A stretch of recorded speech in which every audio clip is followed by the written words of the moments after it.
¿Cómo les va? ¿Qué dicen? Volvemos, nunca nos fuimos, siempre estuvimos a través de las repeticiones que han sido realmente muy miradas, muy escuchadas y me han llamado muchísimo, sobre todo llamados telefónicos, más que emails, realmente llamados preciosos. Realmente les agradezco porque siempre les digo que entre ustedes y nosotros hacemos el programa que ya va para 16 años. ¿Qué mejor manera que volver, no irse nunca, que es quedarse, pero volver a grabar el programa en el Día de la Mujer, el Día de Homenaje a la Mujer, 8 de marzo, Día Internacional de la Mujer? Hablábamos con mi invitada de hoy, la doctora Adriana Sorrentini, médica psicoanalista, directora de La Peste de Tebas, una revista psicoanalítica muy buena, que se las trae, es profunda, es psicoanalítica, que ahora uno dice profundo cuando es psicoanálisis, pero es así. Se ha modernizado tanto todo que, bueno, hasta el psicoanálisis está de alguna manera modernizado en el peor de los sentidos, que es hacerlo light, ¿no? Que a Freud le dijeron, ¿qué le parece? Le decía Jung, le sacamos un poco de acá para que no sea tan disruptivo, un poco de acá, un poco de acá. Y Freud le dice, pero entonces deja de ser psicoanálisis. Entonces, ¿o es psicoanálisis o no es psicoanálisis? Hay muchas escuelas post-freudianas que van desvirtuando la esencia del develamiento del inconsciente, de la investigación técnica del inconsciente, como una operación, una cirugía. Entonces, con este presupuesto, vamos a alargar el Día de la Mujer, el Día de Homenaje a la Mujer, que en realidad no es un festejo, es un homenaje. Para mí es un homenaje ser mujer. Para mí siempre fue realmente maravilloso ser mujer. Pero bueno, hay cosas que no funcionan y la gente está haciendo que funcionen. La paridad, como decía Adriana, cuando se logre esa paridad, creo que por ahí va a desaparecer el Día de la Mujer. Y podría ser el Día del Hombre. Luego de la pausa vamos al encuentro con Adriana.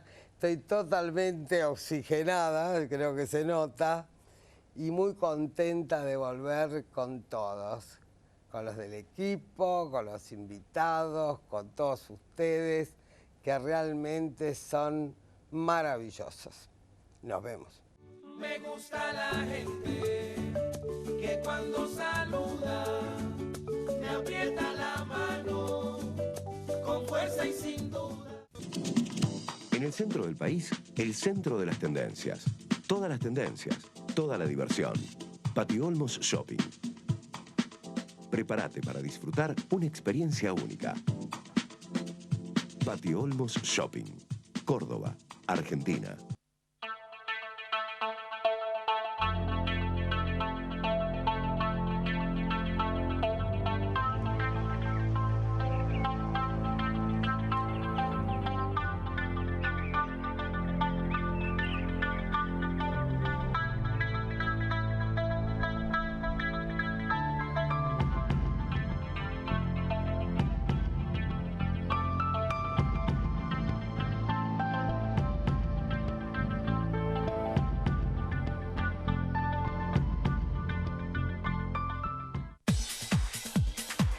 Nuestro entretenimiento tiene mucho encanto. Nuestros sabores tienen mucho encanto. Nuestra moda tiene mucho encanto. Boulevard Shopping. El sur tiene mucho encanto. Me gusta la gente que cuando saluda me aprieta la mano. Ay, qué linda música. Bienvenida, Adriana. ¿Cómo estás? Gracias, gracias Luisa. Muy bien, gracias. En este día tan especial. Dedicado a la mujer. homenaje a la mujer. Y volvemos nosotros. Las mujeres. Las mujeres del psicoanálisis. Las mujeres del psicoanálisis. Y hubo grandes mujeres en el psicoanálisis. Sí, claro que sí. Sí. Muy importantes. ¿Cuál te gustaba más a vos? ¿De las mujeres? Sí. Después de Freud, que me parece como que siempre es referencia para todos nosotros, Claro, porque claro, es el fundador, porque es el que plantea así lo básico y desde allí se construye todo el edificio. Bueno, los que lo siguieron, hubo grandes desarrollos y grandes aportes. Melanie Klein, no podemos no nombrarla, ¿no? Y después toda la escuela inglesa, la escuela francesa. Y nosotros acá en la Argentina también tenemos una escuela importante, el psicoanálisis. Linda Verasturi. Pero por supuesto, con los desarrollos acerca de los niños, el juego de las casas y todo eso. Maravilloso, todos los descubrimientos paso a paso en la clínica y los desarrollos uniéndolos con los fundamentos, ¿no? Creo que eso es muy importante. Pero bueno, me parece que lo que te escuchaba cuando hacías la introducción y pensaba esto de lo subvaluado, esto del psicoanálisis que también tiene cierto peligro de desvirtuación. Exactamente. Pero lo ha pasado toda la vida. Todo, desde el comienzo siempre se intentó, como vos recordabas bien, con Jung, con Adler, fueron sus comienzos, pero con otros, siempre se intentó morigerarlo, aplacarlo, porque era muy difícil pensar en cosas que nunca se habían pensado. Es muy disruptivo. La sexualidad infantil, Claro. lo inconsciente. ¿Cómo se peleaba Freud con los psicólogos de la conciencia, donde las cosas eran lo consciente y lo inconsciente no existía? Claro. Cuando lo inconsciente es lo que condiciona todo el resto del ser humano. Vamos a subrayarlo. Lo inconsciente es lo que condiciona todo el resto de la conducta del ser humano. De la conducta, de los afectos, Pero de las ¿por qué hay emociones. tanta resistencia? Viste que Freud lo dijo incluso. Siempre. Dentro de 100 años va a haber más resistencia que ahora. ¿Cómo lo pensás? Porque hay una tendencia proyectiva, donde las cosas son porque la sociedad, porque los padres, porque el trabajo, porque la falta de... Y no hay una tendencia introspectiva, a decir, ¿qué tengo que ver yo con esto que me pasa? Claro. ¿Qué tengo que ver yo con todo esto? Y si no se hace esa interrogación, tampoco hay posibilidades de decir qué puedo hacer para mejorarlo.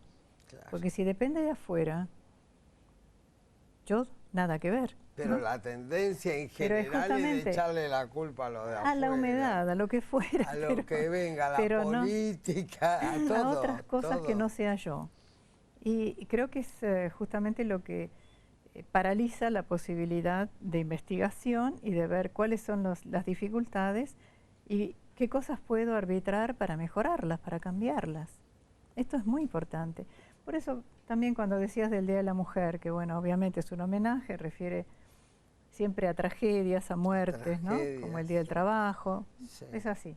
Pero yo pensaba que qué lindo va a ser el día que no haya Día de la Mujer, que no haya necesidad de marchas, porque se logró. La paridad, ¿te acordás que yo lo dije? Que Claro, lo habíamos hablado la en el backstage, equivalencia, que el ser Claro. humano sea diferente, obviamente, viva la diferencia, varón y mujer. Viva la diferencia, lo dijo suavecita la Tala Sorrentini. Habla todo suavecito, pero dice de todo. No, pero que me parece, viva la diferencia, claro, me gusta la diferencia. Por supuesto, porque esto implica la posibilidad de De colaboración, de encuentro, del deseo, de Claro. muchas cosas que dependen de eso. Pero eso no quiere decir que no sea equivalente.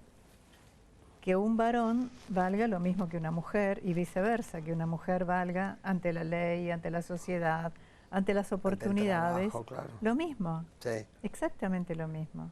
La mujer ha cargado siempre con todo eso, porque por la biología, te diría, es la que alberga al bebé en su panza y obviamente cuando se salía de cacería el varón iba corriendo mucho más rápido y la mujer tenía a lo mejor 2 chicos de la mano, otro en la panza y no podía lograr los mismos Claro. éxitos. Claro. Pero bueno, ahí se fue configurando. Aparte tampoco se buscaba. No, No. se fue Había, configurando la mujer estaba en la casa una con imagen los de hijos. eso se logró a posteriori, Claro. ¿no? Una cosa así de familia en donde el padre proveedor, la Claro. madre. Pero bueno, esto también va cambiando porque esto era como una manera de apoderarse de la mujer y ponerla en ese lugar, Claro. ¿no? La que tenía que parir los hijos que el marido quisiera. Sí. Lo cual no tiene sentido la búsqueda de ambos de la descendencia, el compartir esa crianza. Entonces hay muchos cambios importantes y la mujer también tiene derecho, empezó a reclamar sus derechos, a ser un adulto, porque era considerada Y como... a ser independiente. Claro, pero fue considerada como menor de edad, subjetivarse. como niño. Claro. Era claro. a proteger. Vos pensás que no se les enseñaba ni siquiera a leer y a escribir. ¿Te acordás que en 1880 recién nos adjudicaron el espíritu? No teníamos espíritu. En 1880 empezamos a tener espíritu. Bueno, Tal. pero por eso, la lucha hace... Yo pensaba en el siglo XIX, fíjate, estamos hablando de 1800. Sí. Empezó a haber movimientos feministas, empezó a haber reclamos, después siguieron los sufragistas en Estados Unidos, pero en todo momento era o por el lado social, por el lado de la política, digamos, tener el derecho al voto, sí. todo eso que tampoco podía, y también el hecho de poder ser instruido, no ser solamente las preciosas, eran las... ¿Te acordás de Cyrano de Bergerac? Bueno, Roxana era una preciosa, porque ella sí sabía leer y escribir y sabía y leía poesías y todo eso, pero no había muchas mujeres ilustradas. Escúchame, yo que no soy del otro siglo, No. mi papá me dijo, vos sos mujer o judía, si querés estudiar, estudiá, y si no, no estudies. Claro. ¿No? Entonces yo estudiaba, a lo mejor eso también disparó en mí el deseo de estudiar. Yo no seguía a mi hermano que era mayor. Él sí, él tenía la obligación, el deber y el derecho de estudiar. Él era en casa Jesucristo, superstar, lo que decía. Yo venía del colegio y decía, bueno, me saqué un 9 en historia, un 10, vi esto, estudié esto. Ya lo dijo tu hermano, ese era mi viejo, que era del 1913, 1915, Ajá. ¿no? Y vos tenías que reclamar, quiero que me oigan a mí. ¿Cómo? Que oigan mi Reclamé voz. tanto que hasta tengo el programa de televisión. Claro, para que te oiga todo Para el mundo. que me oiga, me vea y me registren. Así es. ¿No es así cierto? claro. Yo pensaba eso cuando venía para acá y lo pensé varias veces, como uno de alguna manera Encuentra la vuelta. encuentra la vuelta, el Claro, camino. claro. Y las mujeres somos más complejas porque tenemos que buscar el Porque camino. hubo que conseguir eso, no era por gracia Claro. recibida. Hubo que conseguir eso. A mí no me tocó, obviamente, porque ya estaba establecido, pero mi papá nunca hubiera concebido que yo no estudiara. Ah, pero tu papá Absolutamente, era pero con papá... revolucionario. Claro, leíamos la Divina Comedia, por ejemplo, Claro, me explicaba, claro. era chiquita, pero me acuerdo esas siestas donde me explicaba la Divina Comedia y nos reíamos de algunas cosas que decía muy graciosas. Pero siempre, siempre era el que traía libros, me compraba, cuando estábamos en Argentina, lo que me traían en todos libros en italiano, naturalmente, para que no perdiera el idioma. Es de Somalia. Eso es Somalia. Después Bueno, cuando vivió era en Italia, cuando era una provincia de cuando era ultramar una italiana. provincia italiana, Sí. vivió en Italia y después como a los 9 años se vino a la Argentina. Sí, un poco después, Así que sí. tiene todo un raconto interno que como De muchas estamos experiencias. investigando el inconsciente, Sí. eso no se pierde. No, los registros de lugares así, Claro. iniciales, la guerra, así, todas esas situaciones dejan una marca indeleble y también Indeleble. forjan un carácter distinto, ¿no? Claro que sí. Porque son marcas así del inconsciente profundo, el inconsciente sepultado, ¿no? No son solamente las posteriores, la de lo reprimido, la de la palabra. Son vivencias. Es muy importante, lo hemos visto varias veces. Tuvimos la suerte de tener de invitado varias veces al doctor Fidias Cesio, ¿no? Gran maestro del psicoanálisis argentino e internacional.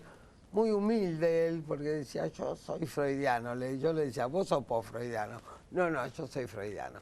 Y él hacía claramente, Freud también, pero el que clarificó el tema fue Fidias. Entre lo reprimido, como decía Adriana, lo más superficial, lo secundario, y lo sepultado. La gente dice, yo no sé por qué tengo sueño, me duermo.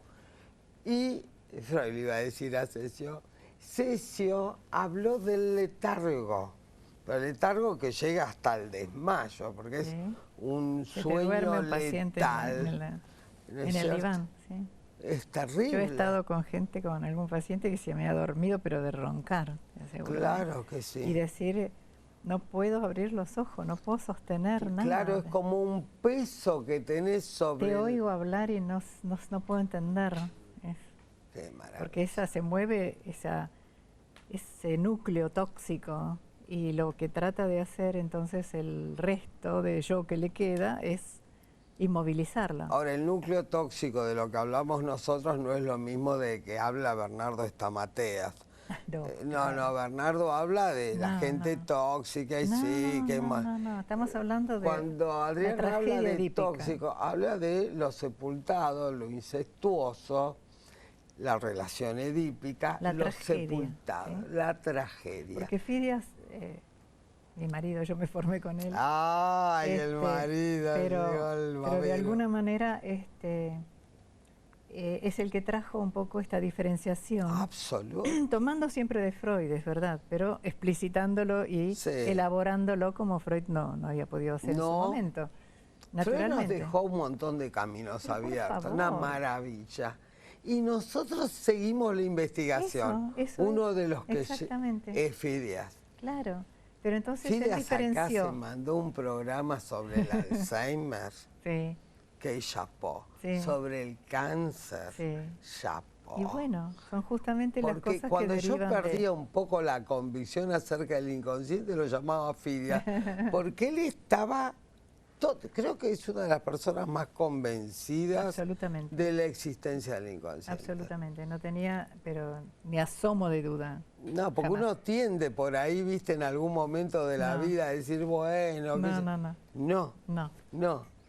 Y escúchame, la única técnica de investigación del inconsciente es el psicoanálisis. Es la única, sí. La única Desgraciadamente que se mete, es así. Lo demás se trabaja siempre en lo preconsciente-consciente. Claro. ¿No? Siempre con la palabra, lo preconsciente-consciente, pero el psicoanálisis es el único que va a tomar lo inconsciente. Inclusive lo inconsciente que no tiene acceso a la palabra. Exactamente. Y que entonces por eso no puede aparecer en la conciencia. Tenemos sincronía, estaba pensando eso. Le pone palabra el analista a lo innominado.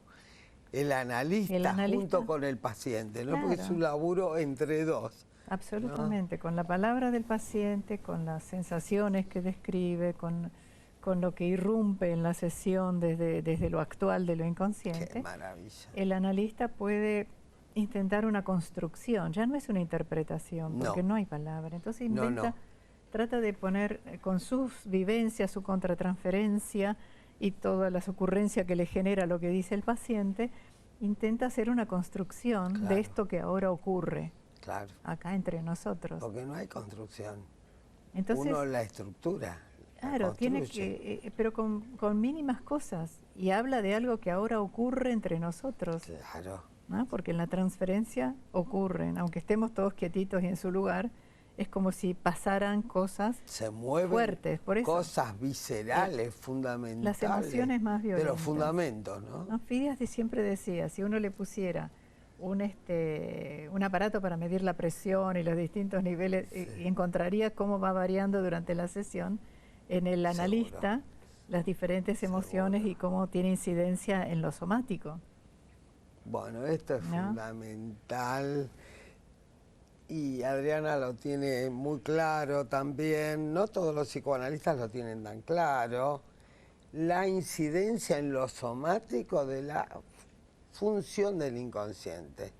Cómo el inconsciente se mueve y cuando no tiene acceso a la palabra o al pensamiento, se transforma en cosa, en cuerpo. Trabaja en el entramado somático y se descarga ahí. Se descarga Entonces ahí. puede haber, porque no es la conversión histérica que tiene No. un texto de lo reprimido. Sí. Esto viene desde lo sepultado. Exactamente. Que nunca tuvo palabra, porque son impresiones y vivencias en el cuerpo propio, pero del infans. Infans quiere decir que no tiene palabra todavía. Claro, claro. ¿No? Sin palabra. Por eso es más difícil la enfermedad Tal cual. psicosomática, porque el origen es donde no hubo palabra, hay que construir la palabra con el paciente y ver si de esa manera uno puede revertir la enfermedad psicosomática. Claro. Es más fácil la conversión histérica. ¿A Sí. quién quiere matar? ¿Qué fue lo que miró? Tiene más recursos. Más digamos, recursos. ¿no? Desde esto no, porque aparece desde las distintas manifestaciones en el Claro. cuerpo, hasta la enfermedad vera, como vos decías, el Claro. cáncer, ¿no? El Alzheimer, el Alzheimer, cualquiera de las cosas que puedas imaginar. Parkinson, ¿viste esas cosas que parecen Claro, neurológicas? el lupus eritematoso. Lupus. Es decir, hay Todas las colagenopatías. enfermedades, claro.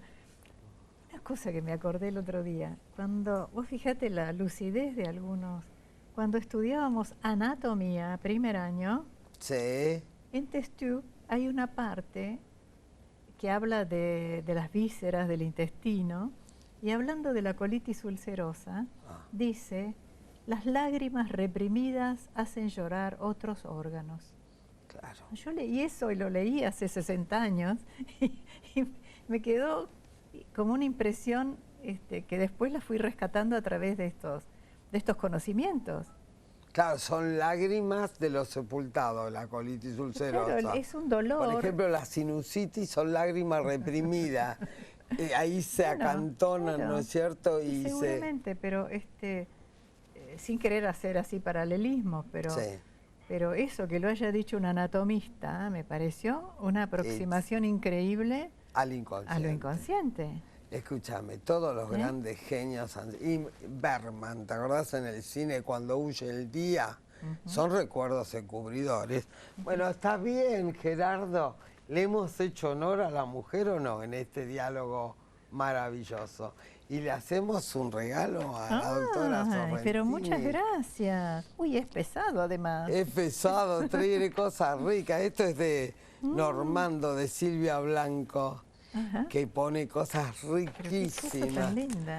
Mirá qué lindo. Te dio curiosidad, es hermosa, sí, es sí, hermosa. para leer la etiqueta. Qué Creo bueno. que es Muchísimas gracias. un buen homenaje que hemos hecho. Por Estoy lo menos emocionado. muy dulce parece. Muy sí, sí. Sí. Muchas gracias, Al Adriana. contrario, a vos. Te vamos a volver a llamar y a Muchas invitar gracias.